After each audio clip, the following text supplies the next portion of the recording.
Good afternoon, sir. Good afternoon.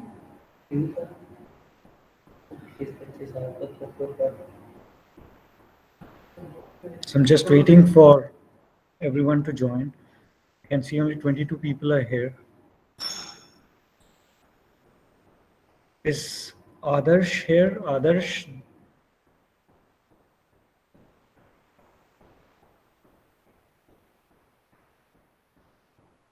Adarsh? Deepak? Anyone here? No, they're not here. What about Geet? She is also not there. All right, the reason I mentioned these names was that they have still not submitted their term paper and it's been more than a month. So I am assuming that they don't want the 15 marks. Anyone here who's in the same department as these people? Deepak Dinodia, Geet Dharnia, and Adarsh Raina. Anyone friends with them or anyone from the same department as these people? Am I audible, everyone? Yes, sir, you're audible. Okay. So anyway, so Hello, if sir. anyone, if So good afternoon. Deepak is from yes. my department. So do you know what is wrong with Deepak? So Deepak is from my department. No, I get it, Gautam. That he So is he's from your presently not department, in but university. he's not in the university. So is he attending other classes of your department? He has he has not yet reached the university. So he has been attending the online classes. He's not physically present yet. Yeah, that's what I'm asking. Is he attending other online classes? Huh? So he has Gautam. been attending online classes. Yes. Okay. So that means there is no reason that why he hasn't submitted his assignment and term paper, and Hello, he's sir. also not attending these classes. So just convey to him, right? Anyone friends with Adarsh Raina or Geet Dharnia? All right. So if anyone knows them, you can convey to them. Maybe I'll also convey it in the WhatsApp group. So most likely they're going to lose those 15 marks. Anyways, so I see many of you are here, and like always, I expect all of you to be here till the very end because I am going to mark your attendance at the end of the class. Although it is attendance is also being taken automatically, but I'll also take a screenshot later on just to avoid any confusion. All right. So one more thing that we have only about I think 3 or 4 classes left. So most likely we will be having on next Friday. I'm not very sure about it, but I'm giving you an idea that next week we will be having the surprise test. Although it is surprise, but I want all of you to be here in the university that day, and we will be having it in the computer center. I'll finalize the timings, and timing will most likely be 3 o'clock only, and I will have to talk to computer center people first to finalize that we can have it there, and then you all have to be here and take the exam. So how is this surprise test going to be? I'm telling you the format also. The thing is that we will probably be dividing that surprise test into 3 sections. Each section will have 5 questions. It's going to be MCQ Google form kind of thing only. So you will have total of 15 questions divided into 3 sections, and each of these sections will be considered as one independent surprise test.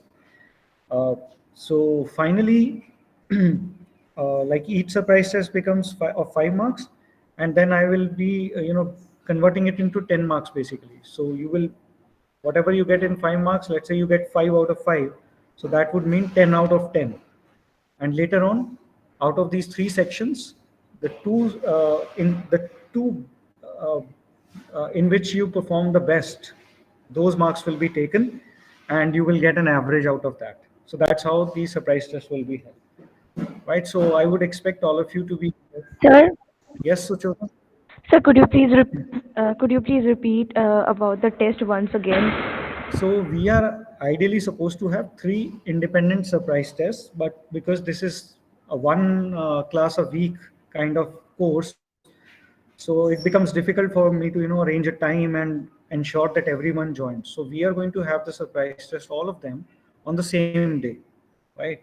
So it will be in the MCQ format only. So you will, so basically the test will be divided into 3 sections within the same Google form.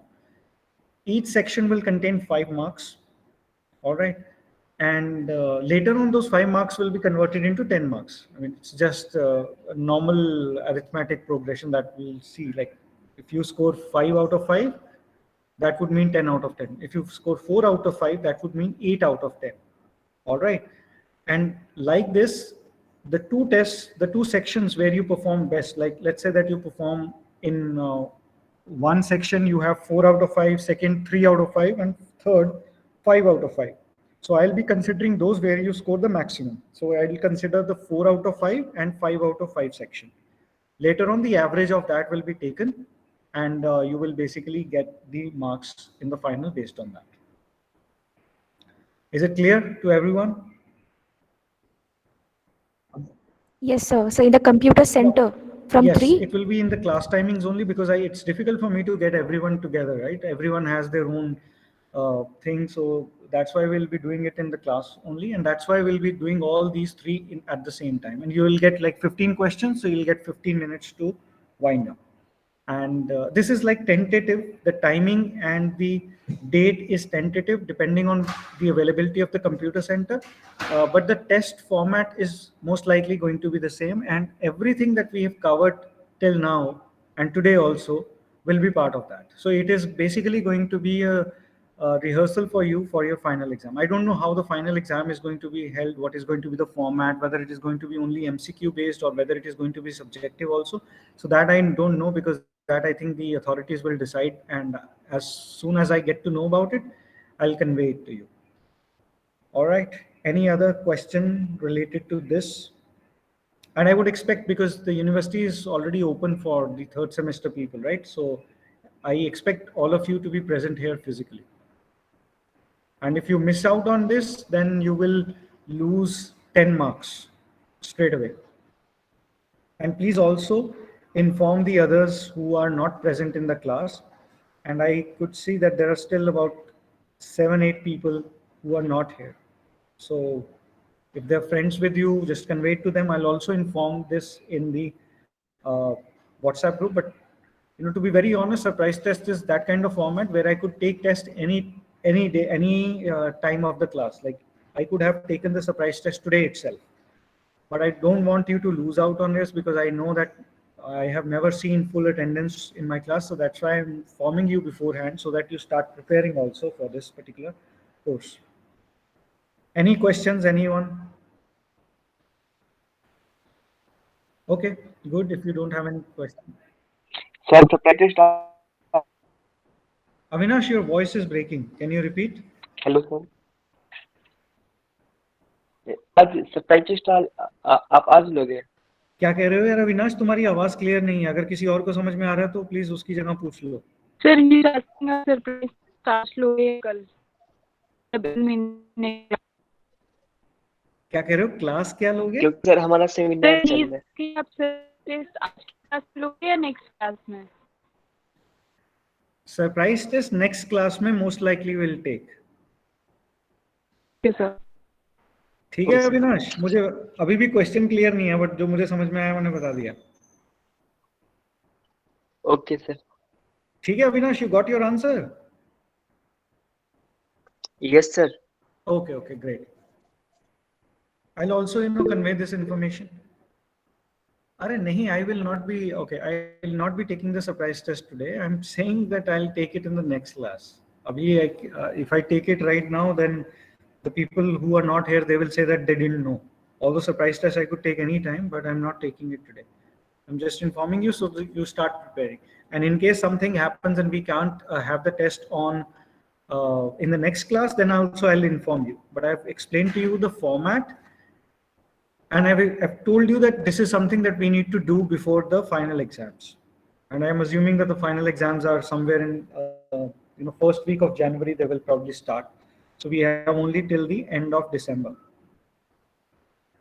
All right. So now, Sir, what about those who are not in campus?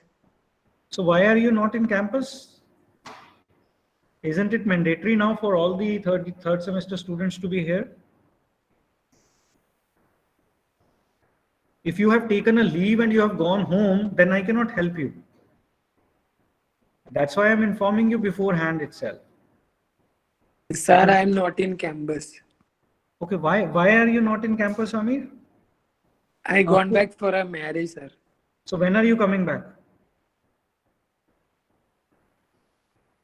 January, sir. But that is not something that I can help you with. You are not supposed to take like a month-long vacation for a marriage. Is it your marriage? My cousin married, sir. Exactly. So why have you taken like a month's vacation and gone home? I cannot help you with that. No? The university activities have to go on. Anyways, we'll talk about this later. So anyone else has any problem or any doubts regarding this? Okay, so we will now get back to our classes. So we have been discussing scientific theory, scientific technology and innovation policy that our country has made, and we have been talking about how it is made, which are the people involved. And since we had the class, I think 2 weeks back, so let me just give you some sort of recap of what we have been discussing. So we talked about these terms, science for policy and policy for science. And there is a difference between that. That means you frame the policy on the basis of scientific data that you have. And that could be for anything. For example, climate is changing, that our scientific data is depicting. So based on that, you make a climate policy. So that becomes science for policy. You're using science for policy. Then comes policy for science. That means in order to have scientific acumen, in order to develop scientific acumen in our students, we are changing the policy, right? So that becomes policy for science. To enhance the scientific outlook among our younger generation, we are coming up with a new policy. So that becomes policy for science. So these are two closely related things which you should know of. Then we talked about how a committee is formed, which is the apex body that is involved in making a science, that making the science policy in our country, which is DST. Then it decides the head of the committee. Then the members of the committee are identified among the various stakeholders, and then there are meetings among them. Finally, it also goes to various ministries. Whatever the final draft has been made by this committee, it also goes for public consumption and their opinion. Like public can comment, they can say, okay, this is right, this is wrong, this should be done, this should be added, this should be removed. All those things happen. And finally, again, it comes back to review by the same committee. And this committee, after making a note of all the recommendations, suggestions, criticism, going to submit the final draft to the cabinet. And finally, evaluation and approval by the cabinet, and then the policy is released. We also talked about the latest scientific policy that was by Dr. Manmohan Singh and how it came about, right? So those were the things that we have talked about. So I'm not sure whether I've shared this presentation in the Google Classroom or not, but I will do that. I'll also share some of the PDF documents related to it. And then we talked about the 4 different science policies that have come up in our country since independence. The first one was Scientific Policy Resolution, SPR 1958. 1958 is obviously the year. Then came TPS, Technology Policy Statement 1983. Then came in 2003, Science and Technology Policy.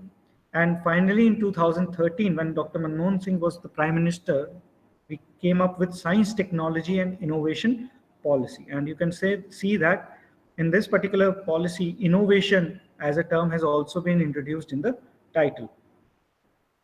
What is the motivation behind coming up with different policies? You see, with changing times, with advancement in technology, advancement in knowledge, the policies related to science also have to change. We have to adapt.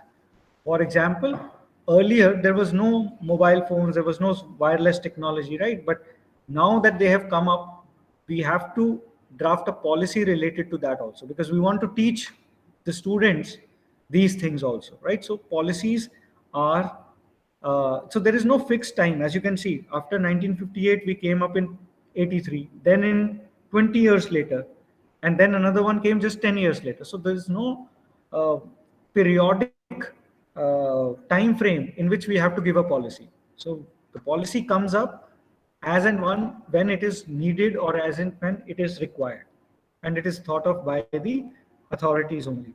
For example, Dr. Manmohan Singh had announced 1 year prior to the release of 2013 policy in Indian Science Congress that India is going to come up with a new policy. Right, so it is like that, and it takes time also. It took 1 year for final policy to come out.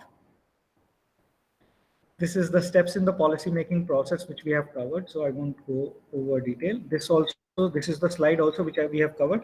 Like I said, that I had discussed the general framework of how policy making happens, and this is actually all the steps that took place when they were coming out with Science, Technology and Innovation Policy of 2013. This was the latest one, so I could find this information.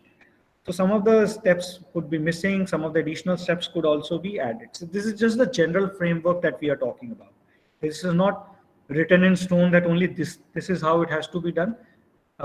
It can also be slightly modified, but the process, you understand, kind of remains the same. All right, so now we move on to the next things which we have not talked about so far. The first is the evidence-based STI policy framework. Evidence is rigorously established objective knowledge. Evidence framework is a term commonly used to denote the institutional mechanism to introduce evidence into the policy process. So if you're making changes in the old policy, you're coming up with a new policy, so you have to give out some evidences that why is there requirement of this particular thing. So evidence has to be there, very strong evidence has to be there. You see, this is happening, that's why we are including this particular thing in the new policy. It's not like somebody sitting at home and says, see, the last policy came out in 2013 and let's say the present government hasn't come up with a policy. Okay, let's come out with the new policy now. I mean, this way it can also happen, but the logic is not there because political class can do anything, right, in our country, but usually it doesn't happen like that. There has to be a strong evidence-based support that why a new policy is needed and what are the things that are included also depends on the evidence that is gathered from all the data that they have acquired. So evidence could come directly from the data, expert level advice, and through policy research and analysis. In the Indian scenario, the national academies, the think tanks, and other individual experts, they bring evidence into the policy process through various means. These could be the policy bulletins, influences drawn from research data and experimental observations, field reports, or expert opinions. So it could come from various different sources, the data for coming up with the new policy, and that forms the evidence in the policy framework. In the case of STI policies, the data on STI that is gathered through research and development and innovation statistics form a critical portion of the collective evidence base. To strengthen the institutional mechanism for building a robust evidence framework, starting from 2013 onwards, DST has established the Centers for Policy Research in different parts of the country. So this is what these centers do. Remember, DST is the apex body who has to, constitute the committee and be dealing with all these things. So from 2013 onwards, DST has set up these Center for Policy Research in various parts of the country. In fact, as a homework, you guys can go and find out which are the different places where DST has set up these Centers for Policy Research. Like I can tell you from my own experience that Punjab University never had a Center for Policy Research when I was doing my graduation and post-graduation there. But later on, the DST also established Center for Policy Research in Punjab University. So now if you go there, you will find a Center for Policy Research there also. And this is something that you also observe around in your surroundings. And that's how you know that these things are happening. And that is just one CPR I'm talking about. DST has established such many Centers for Policy Research in different parts of the country. And they are gathering the research and the data that could be used for coming up with a new policy. They are not only dealing with these things, okay? I mean, don't assume that this is the only thing that they are dealing with. For example, the PU-based Center for Policy Research, they were also trying to encourage innovation in the universities.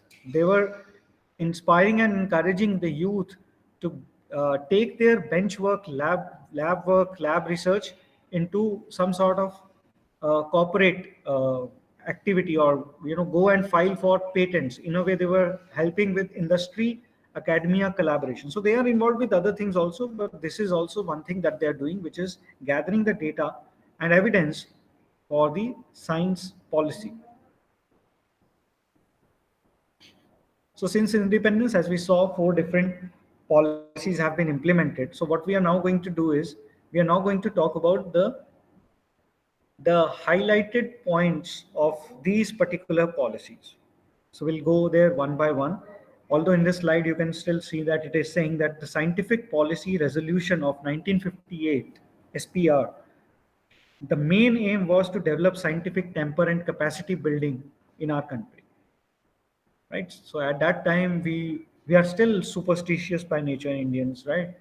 But imagine what would have been happening in 1950s. So the need was seen to develop scientific temper in our people, and for capacity building also. Capacity building, that means preparing the workforce for science. Not only the workforce, the teachers would be required, right? So training them. So all that would be part of that policy. So you can now start to imagine that how scientific policy was framed based on the existing circumstances in the nation at that time. And that is true for all the policies the way they have come up.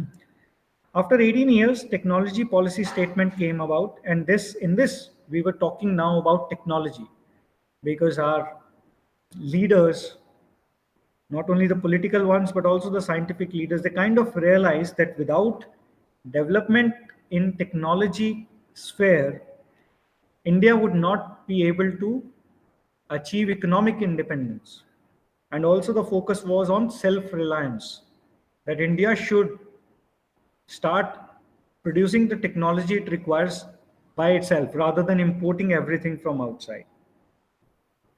20 years later, we came up with science and technology policy, in which the focus was to increase the investment in R&D, research and development. And in 2013, we came up with science, technology and innovation policy, STIP, S&T-led innovation for socio-economic development. So these are like the highlighted points. Now let's talk about one by one each of these policies to know about the key points that are mentioned in these policies. The first one is Scientific Policy Resolution, SPR 1958. Nehru had imagined India to be a welfare state. This resolution was born out of the investments in science and technology. Science and technology would thus act as an instrument of socio-economic transformation. I think when we were discussing about the Green Revolution, we did talk about that during that era, there was always this fear that India might also become a communist country. Not just India, many countries were looking towards communism as a successful model of nation building. So there was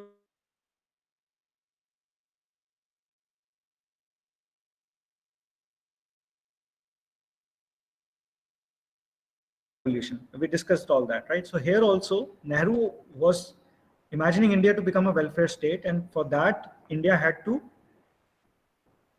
start doing its own science and technology. It has to excel in these areas, and that was basically the reason behind coming up with Scientific Policy Resolution. After passing SPR, India spent the next 3 decades, because you see, after 1958, the next policy came up in 1983.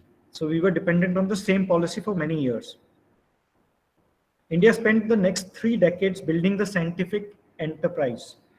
By the early 80s, India had developed a strong industrial and agricultural base, and also had a large pool of trained human resources, the capacity building that the previous slide was talking about. So not only this was focusing on developing the scientific temper among the population, but also training human resources, preparing the teachers, preparing the people who are going to take science forward. So that was also the objective of this policy. So this is the motivation to nurture scientific enterprise or temper, science and technology seen as an instrument of socio-economic transformation and nation building. What were the salient features? Cultivation of scientific enterprise in pure and applied science research and capacity building. So the focus was again to take whatever we were doing in the pure and applied sciences to the company level, right? So that was the idea, and capacity building, training more and more people in science, opportunities for scientific activity, discovery and dissemination of new knowledge. And what was the impact? Now we can talk about the impact because we are talking about a policy in 1958. We cannot talk about, for example, the impact of NEP, National Education Policy. Why? Because it has recently come out, so we do not know the impact. But for this, it was old, so we now know its impact. It led to emergence of several scientific organizations and national laboratories, IITs, all these IISc. I think all these big institutes that we know of, which have made us all proud, have probably come out because of the scientific policy resolution of that era.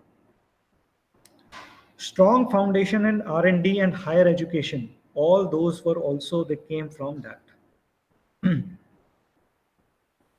Then after about 25 years or close to 3 decades later, we came up with the next policy, which was obviously pretty late, but the primary feature of this was technological self-reliance. So as the name, the title itself suggests, technology policy statement.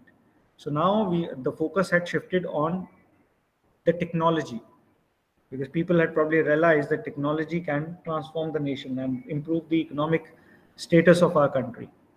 Was technological self-reliance through promotion and development of indigenous technologies.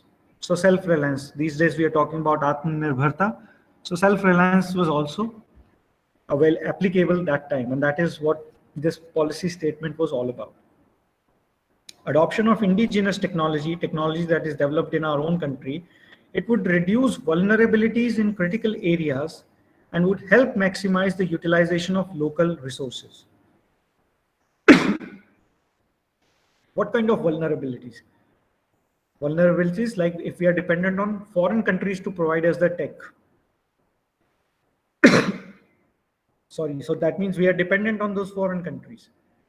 So we wanted to replace that with our own technology that would help us utilize our own resources. This policy recognized that there should be efficient adoption of imported technologies, but not at the cost of national interest. Obsolete technologies had to be identified and replaced with technologies that improve productivity, efficiency, quality, and reliability of products using minimum capital and energy utilization.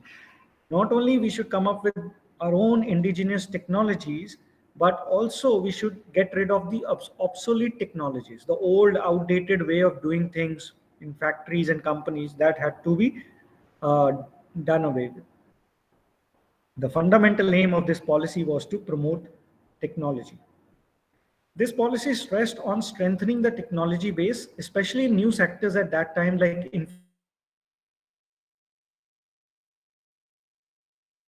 investments and collaboration amongst government organizations, educational institutions, and industries. So you see, in the first, we were just building the capacity. We were training our population in science and enhancing their scientific temperament. In the second policy, which came like 2.5 decades later, so obviously the first policy would have had some impact by then. And then they decided to move towards technology. And now, all the, like I said, the impact of the 1958 policy was the development of higher education research institutes, and the institutes of eminence also came about during those times.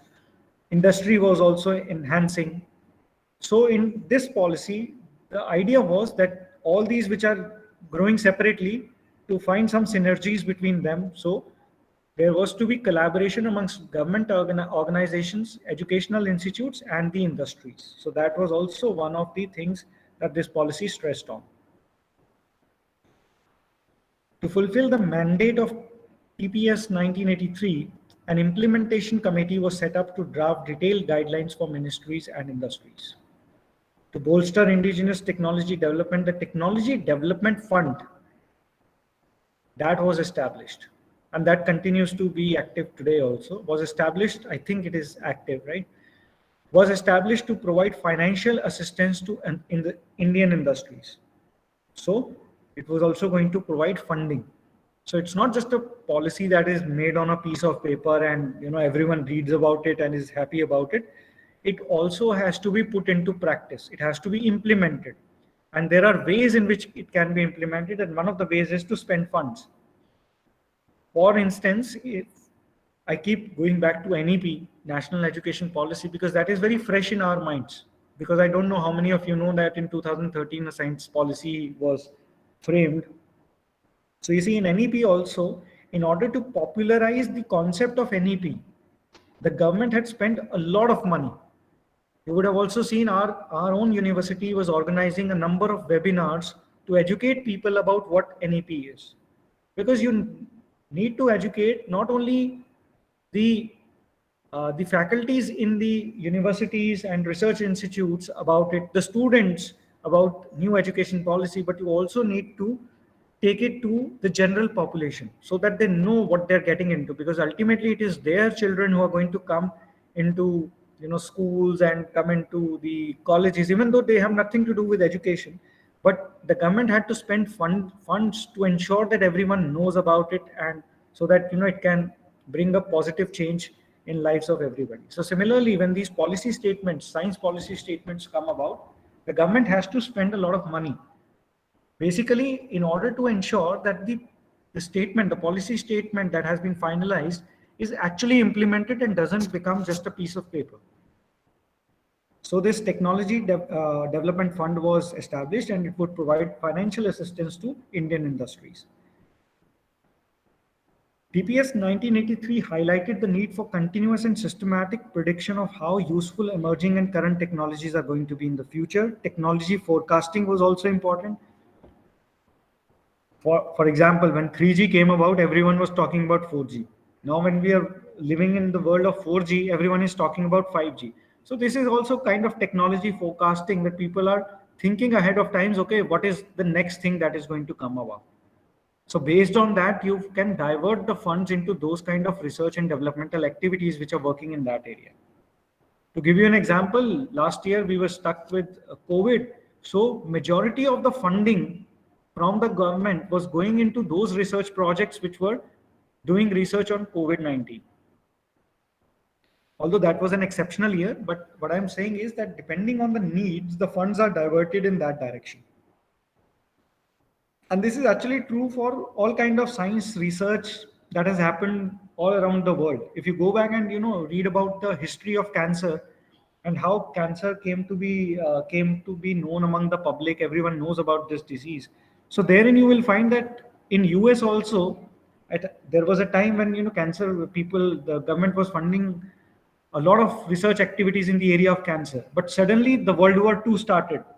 So they diverted all the funds that were allocated to cancer to the other direction, into the war, or into those kind of research which would help them win the war, probably with the weapons or with the armor of their armed forces, or in curing the diseases of the people who come back from war. So similarly, so based on, depending on the needs, the funds are diverted in those directions. So, but this herein, they were also talking about the forecasting, the future technologies that are going to come up. And based on that, the funding was also diverted in those areas. It highlighted the need for doing all this and assessment studies, especially in ministries with large investments or production value. So today you're working on you have established a factory and you're doing very well, but you cannot stop here. You also have to keep thinking about how this equipment, this technology is going to become obsolete in a few years. And based on that, you make changes. Another example that since this is a science for society class, right? So important thing is that you understand the concept behind. So that's why I'm giving you these analogies. Like many of you would remember that in earlier times, we were all having cable TV connection in our homes, and cable TV was booming at that time. But the cable TV operators were not able to assess the changes that were going to take place in a few years. And what eventually happened, that they are almost replaced by these Dish TVs and Tata Skies and Airtel TVs and all that. So same thing is also true about, the Kodak company. Kodak company is well known for developing those photographic films, and I'm not sure about you, but if you ask your parents, they will tell you that all the time when they were using the camera, they were having the Kodak films in their cameras. And from what I've read, these people also had the technology at that time to develop digital photography, to be the technology which could be used in digital photography. But those people were not foresighted enough, the people who were leading the company, and they thought that if they convert to digital at that time, they would lose all the revenue, the massive revenue that they were earning because of those films that they were selling in the photographic films, in that camera. And eventually we all know what happened to Kodak. Now, Kodak is nowhere, and everyone is clicking pictures on their mobile phones. Not only that, even if you think about Nokia, which was leading the smartphones at one point of time, not smartphones, I won't say, but the most advanced phones they were selling. And later on, but they were not foresighted enough to shift to Android at an appropriate moment. And as a result, they had to, sell out, and all those things happened. Now, the point is Nokia is no longer the leader in the cell phone companies, among the cell phone companies. So the same thing. So that means you have to continuously keep forecasting. So these science policies help us understand the changing times and understand the changing needs of those changing times. And based on that, the science policy also has to be changed. With this in mind, Technology Information Forecasting and Assessment Council was established, TIFAC. You might have heard about this. So this also was established under the policy framework of 1983. So you see, India had constantly kept on making the progress, even though the progress may have seemed small, but it is because of these things that India is being considered as one of the most fast developing nations. Although the dream was to become fully developed by 2020, that has not happened. But still, India had kept on making the progress. Post 1991, economic liberalization paved the way for large foreign investment in several sectors. Thus, technological self-reliance and adoption of indigenous technologies were at odds with the economic policies in several socio-economic sectors where there was a large dependence on foreign investment. So this is interesting. So you see, the first line was, what was the mandate of the this policy was to, was to be self-reliant in technology, right? Self-reliance in technology. That was like the main mandate of 1983. But we all know, I'm not sure whether you guys know this or not, but 1991 was like a watershed moment for our country.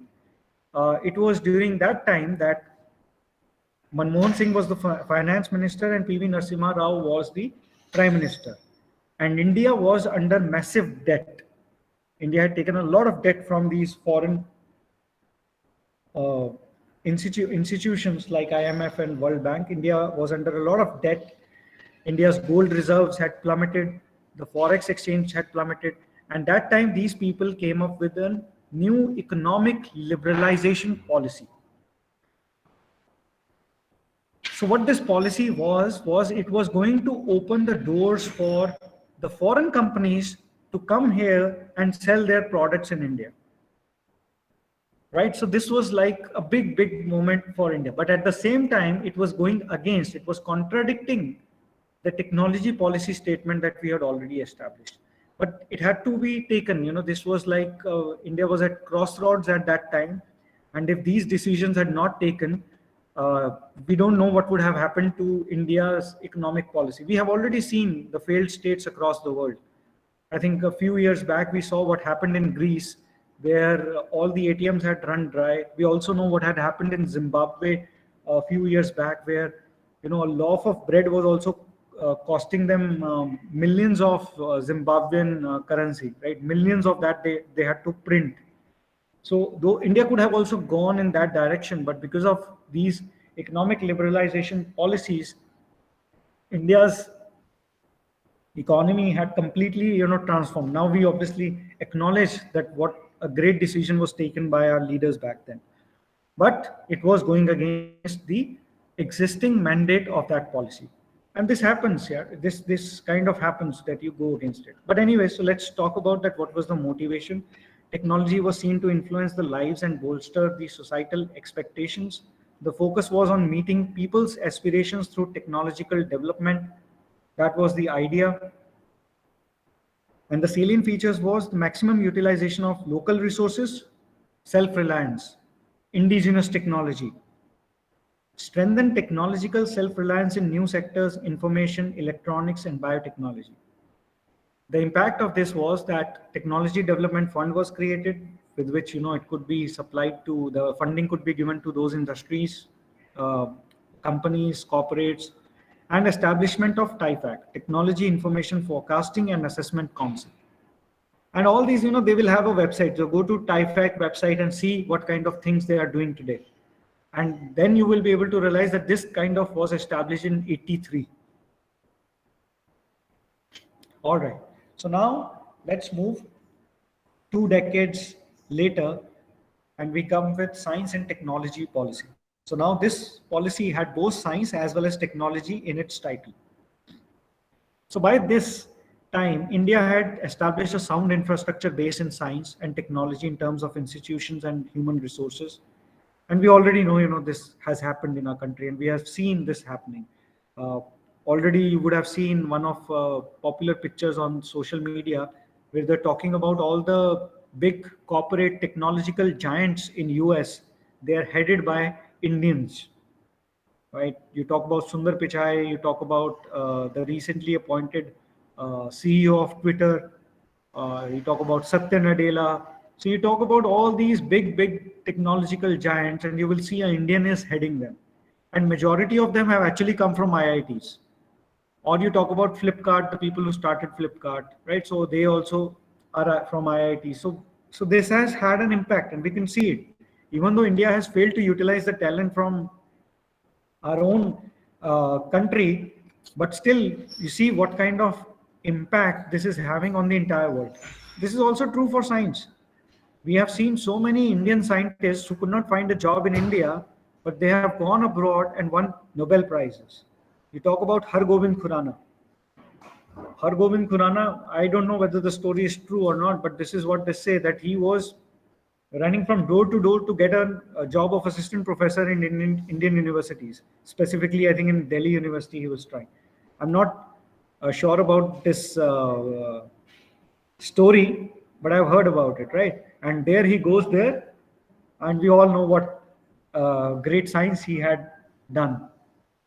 Then you talk about Venki Ramakrishna, who recently won the Nobel not recently, it has been like a few years, but he also is an Indian-based, Indian origin scientist. So this is the impact we are able to see. So we were able to build a sound infrastructure based in science and technology in terms of institutions and human resources. And however, it was acknowledged that there were dramatic changes in how science was practiced, how technology was developed, and how science and technology interact, and how they affected the society. Science was becoming more multidisciplinary, spanning different sectors and different countries. Thus, it required the development of cluster of institutions and multinational collaborations. High investments and R&D were required even in areas of basic research. So now when I say we, I'm talking about India. I was not part of all these committees and everything. I'm just trying to give you a sense of what people had thought at that time. So now the thought was that science was moving, rather than from doing science in silos, like a chemistry guy will only be doing chemistry kind of thing, a biological person or person dealing in biological sciences will only be doing biology, that era had passed. Now the era was of multidisciplinary research. And we wanted all these big institutes that we have created to collaborate among themselves so that the talent from different institutes can come together and solve bigger problems, which can have more impact. Not only within the country, but also the focus was on having these international collaborations across the world. And for that, high investments in R&D were required, even in areas of basic research.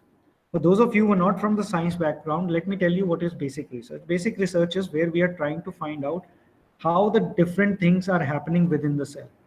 For example, you might have heard about cell cycle. You might have heard about cells dying, cell death. So we wanted to find out what is the procedure, what is the pathway that is causing that. Or to give you a simple explanation, let's say diabetes.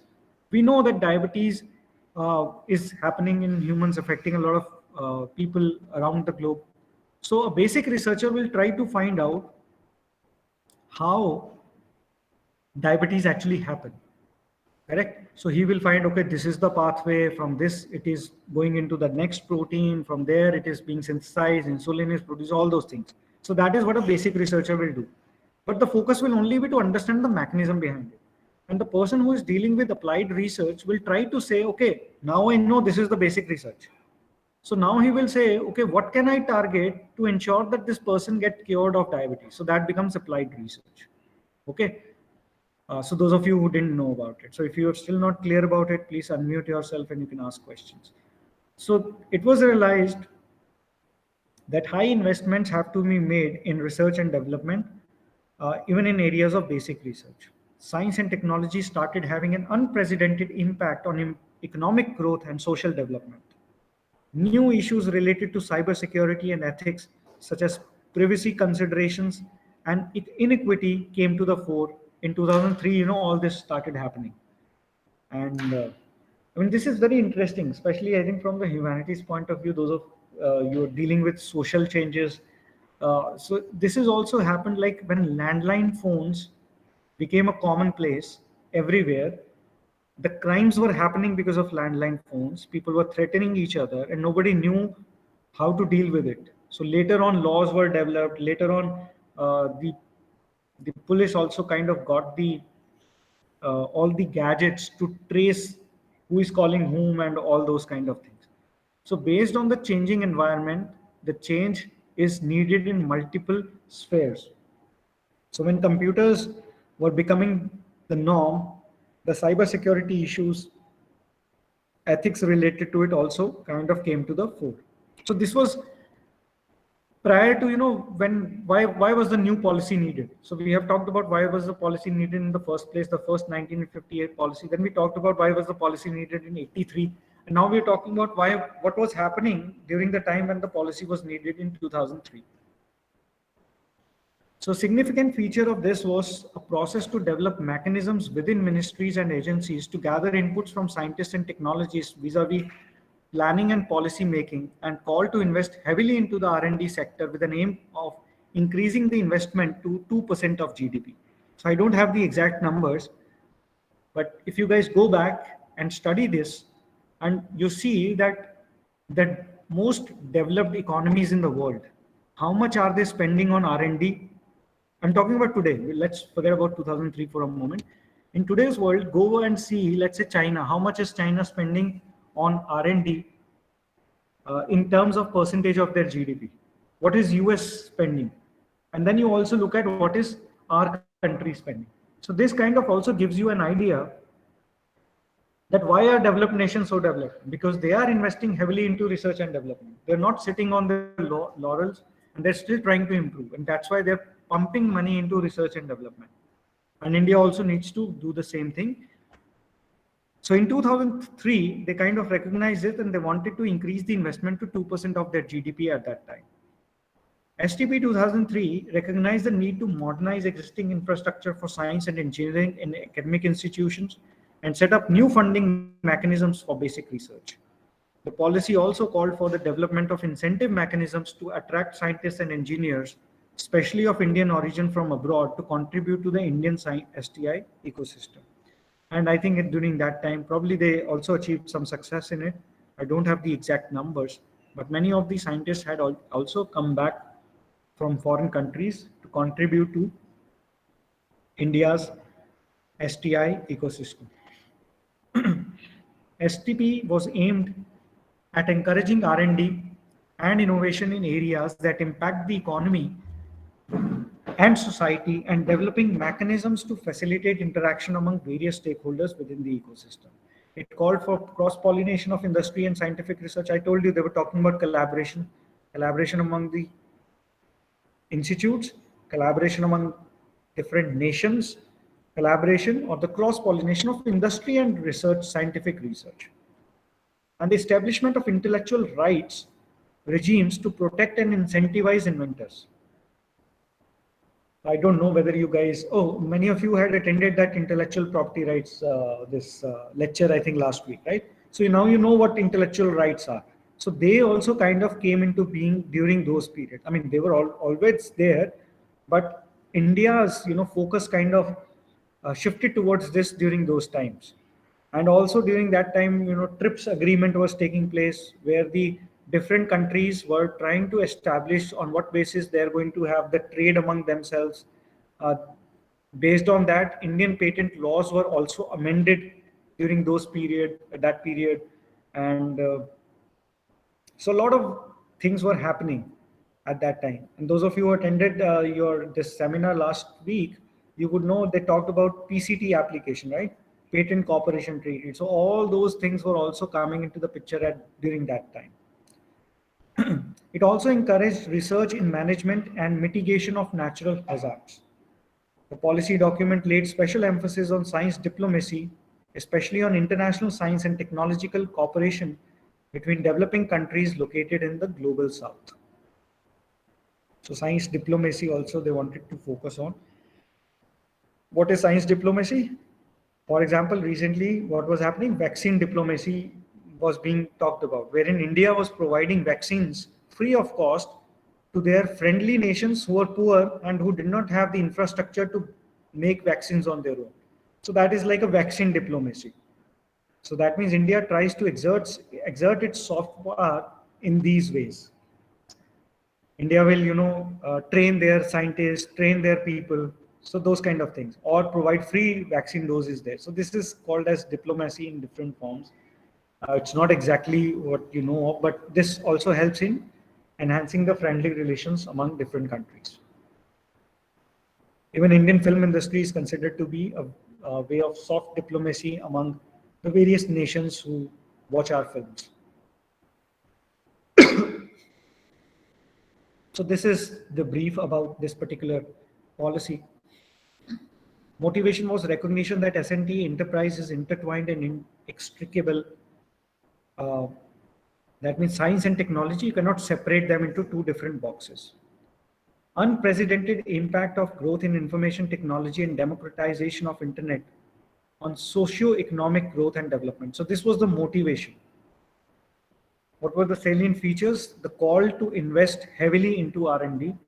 The goal was to increase the R&D expenditure up to 2% of GDP, modernize the existing science and technology infrastructure in academic institutions, incentivize return of scientists and engineers trained abroad to contribute to the Indian R&D system so that they can come back and they can contribute here. What was the impact? Impact was that there was a significant rise in R&D investment, 0.7% GDP at the end of 10-year period.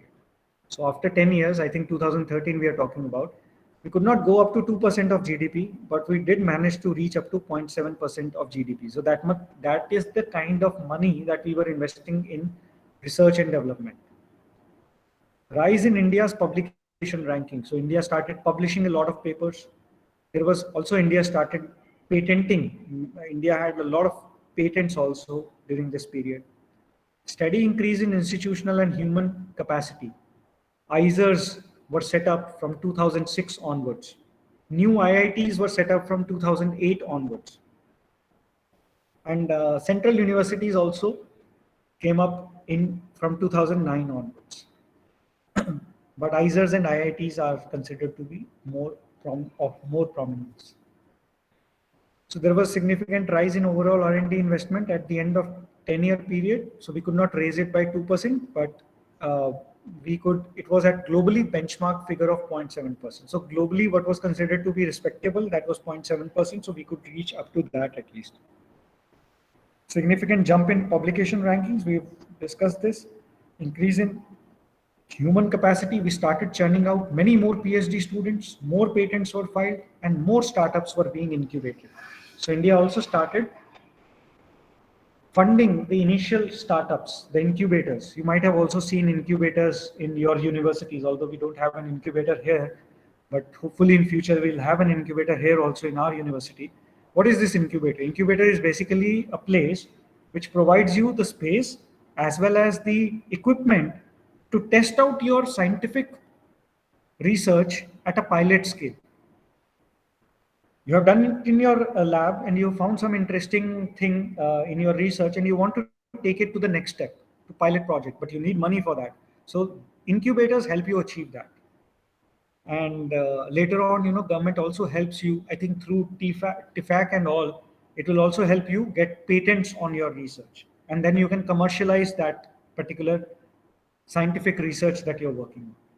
So all that started happening as a result of STP 2003. So I'll have to stop here because it's already 4 and I know some of you have a class at 4.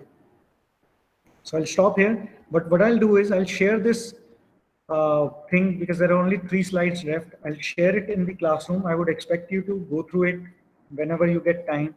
And in addition, I'll also share a couple of more things which I want to cover before your classes are over. So one of them is soaps and detergents.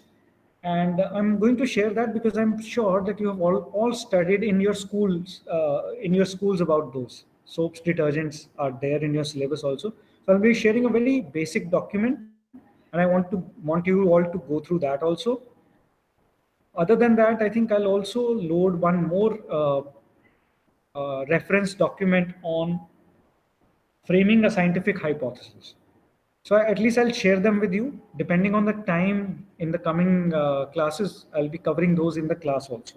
But I want you to start studying and taking it seriously because I don't know, somehow Fridays there's always an issue and the class gets cancelled, right? So I'll stop here. If you have any questions related to anything we have discussed today or earlier things, you can ask. But please don't sign out as of now because I also want to manually take your attendance. Yes, sir. I had a query. Like, Yes, Manas. yeah, regarding you were saying about debt crisis in 90 and Narasimha Rao actually Right. uh,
बाकी लोग कहाँ गए?